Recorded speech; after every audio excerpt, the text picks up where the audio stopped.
అన్న వెంటనే ఎప్పుడెప్పుడు ఈ పూజ చేసుకోవాలా అని ప్రతి స్త్రీమూర్తి ఎదురు చూస్తూ ఉంటుంది. అదే వరలక్ష్మి వ్రతం. అయితే శ్రావణ శుక్రవారాలకి ఎంతో ప్రాముఖ్యత ఉంటుంది. ఒక శుక్రవారం కాకపోతే ఇంకొక శుక్రవారం అయినా, 4 వస్తే 4 కూడా, ఒక్కొక్కసారి 5 శుక్రవారాలు వస్తే 5 ఈ వ్రతం చేసుకోవాలి ఎలాగైనా. లేకపోతే ఎవరైనా ముత్తైదువులు పిలిచినప్పుడు వాళ్ళ దగ్గరికి వెళ్ళి మళ్ళీ అక్కడ జరిగిన వ్రతం ఏదైతే ఉందో అది చూడాలి, నమస్కారం చేసుకోవాలి అని ఒక ఉత్సాహము, ఆరాటం.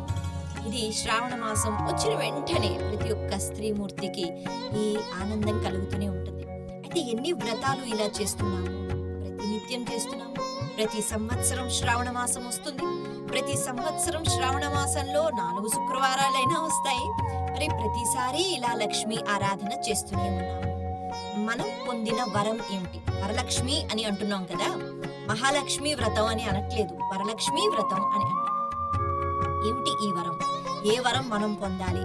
ఇంతకీ ఈ వరలక్ష్మి అనేటప్పటికీ ఈ వరలక్ష్మి ఇచ్చే వరం ఏమిటి? అసలు మనం ఏమి అడగాలి ఇది తెలుసుకోవాలి. మనం ఎంతసేపు ఈరోజు మనం 9 రకాల ప్రసాదాలు చేశామా, లేకపోతే 7 చేశామా, అమ్మవారికి పాయసం చేశామా, ఇది చేశామా, అది చేశామా, అమ్మ ఏది పెట్టినా స్వీకరిస్తుంది. కాబట్టి మనము ఎన్ని పదార్థాలు చేస్తున్నాము, ఎంత వైభవంగా చేస్తున్నాము, ఎంత మంచి చీర కట్టుకున్నాము, కొనుక్కున్నాము, అవతల వాళ్ళకి తాంబూలం పేరుతో ఎన్ని రకాల పదార్థాలు ఇస్తున్నాము, ఇవన్నిటి మీద ఎంత శ్రద్ధ వహిస్తామో, మనకి అమ్మ ఏం వరం ఇవ్వాలో దీనిపైన విశేషమైన శ్రద్ధ వహించాలి, తప్పదు. ఏంటా శ్రద్ధ అంటే, ప్రకృతిలో 3 రకాల శక్తులు ఉంటాయట. భగవంతునికి సంబంధించిన శక్తులు. భగవంతుడి శక్తియే కదా అంతా నిండి ఉంది. అది 3 రకాలుగా ఉంటుంది అని చెప్తారు. ఒకటి క్రియా, ఇంకొకటి బలం. కాబట్టి ఈ బలము, క్రియ, అలాగే జ్ఞానము, ఈ 3 రూపాలలో భగవంతుని యొక్క శక్తి నిండి ఉంటుంది. మనకి అది ఎలా ఉపయోగపడుతుంది అంటే, మనం చేసే క్రియ అంటే పని అంటే కర్మ, అది జ్ఞానంతో కూడుకుని ఉండాలి. అంతే కదా, చాలా సులభంగా మనకి అర్థమయ్యే విధంగా మనం చెప్పుకుందాం. మనం ఏ పని చేసినా, వంట చేసినా, ఉద్యోగం చేసినా, ఎవరితోనైనా మాట్లాడినా, ఎక్కడికైనా వెళ్ళి ఏదైనా మనం సాధించి రావాలన్నా అది కర్మ, ఒక చర్య. అది జ్ఞానంతో ఉండాలి. మనం మాట్లాడుతున్నా, పిల్లలకి ఏదైనా చెప్తున్నా, పెద్దవాళ్ళ దగ్గర వింటున్నా, చర్య జ్ఞానంతో కూడుకుని ఉండాలి.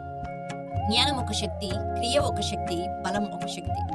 మరి మన క్రియ జ్ఞానంతో ఉండాలి అంటే ఏముండాలి? క్రియ జ్ఞానంతో ఉండాలి అంటే బలం ఉండాలి. అది కేవలం శరీరానికి ఉన్న బలం కాదు, మానసిక బలం. కాబట్టి ఇలా జరగాలి మన ప్రక్రియ, ఇలా వెళుతూ ఉండాలి మనిషి జీవితం. జ్ఞానంతో కూడుకున్న క్రియకి కలిగవలసిన బలం, ఇది ఖచ్చితంగా అందరికీ ఉండాలి. ఇంతకన్నా గొప్ప వరం ఇంకేమైనా ఉంటుందా? అమ్మా, ఈ సంవత్సరం ఇంత బంగారం కొనుక్కోవాలి, లేకపోతే అక్కడ ఒక ఇల్లుంది, ఆ ఇంటిపైన ఇంకొక ఇల్లు కట్టుకోవాలి, ఇన్ని ఆస్తులేనా, ఇంకా ఆస్తులు రావాలి, అదిగో ఆ పక్కింటి వాళ్ళకన్నా ఎదురింటి వాళ్ళకన్నా నాకు ఇంకా సంపద ఎక్కువ ఉండాలి, ఓళ్ళని చీరలు ఉండాలి. ఇది కాదు మనం అడగవలసింది, ఇవి కాదు వరాలు.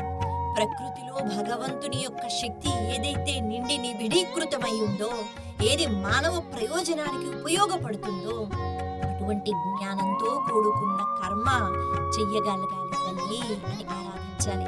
సాక్షాత్తు అన్నపూర్ణాదేవి కనిపించినప్పుడు కాశీలో శంకరాచార్యులు వారు కూడా, తల్లి అందరికీ అన్నం పెడుతూ ఉంటావు కదా, ఎంతసేపు అన్నం పెట్టడమేనా, ఆహారమేనా? కాదు, జ్ఞాన భిక్ష పెట్టు అన్నారు.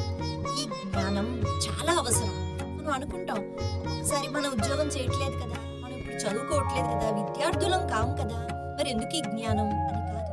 మనం మాట్లాడే ప్రతి మాటలో, ప్రతి కర్మలో జ్ఞానం ఉండాలి. ఆ జ్ఞానం అద్భుతమైన వరం. అది ఉన్న తర్వాత ఇంకా ఎంత సంపద ఉన్నా మనము ఈ జ్ఞానంతో చక్కగా ముందుకు వెళ్ళిపోతూ ఉండాలి. వరలక్ష్మి అంటే అన్ని సంపదలకు ఇంకా చాలా భిన్నంగా ఒక గొప్ప వరాన్ని ఇచ్చే వరలక్ష్మి. వరము అంటే మనకి ఎంతగానో ఆనందాన్ని కలిగించేది. కాబట్టి ఇంతకన్నా ఏది ఆనందం అని ఒక్కసారి మనం ఆలోచించుకోగలగాలి.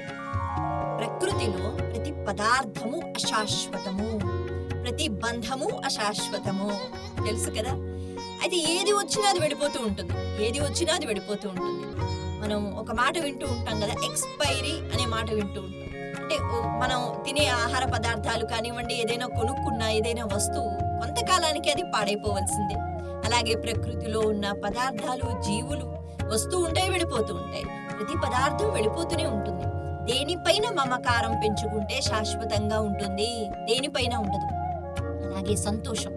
ఈ సంతోషం సగం బలం అని అన్నారు. అసలు మనకి బలము సగం కాదు, పూర్తిగా సంతోషం వల్లే వస్తుంది అని తెలుసుకోవాలి. అటువంటి సంతోషం ఎక్కడి నుంచి వస్తుంది అంటే మనసులోంచి రావాలి. అటువంటి మనసు ఆనందంగా ఎప్పుడు ఉండాలి అంటే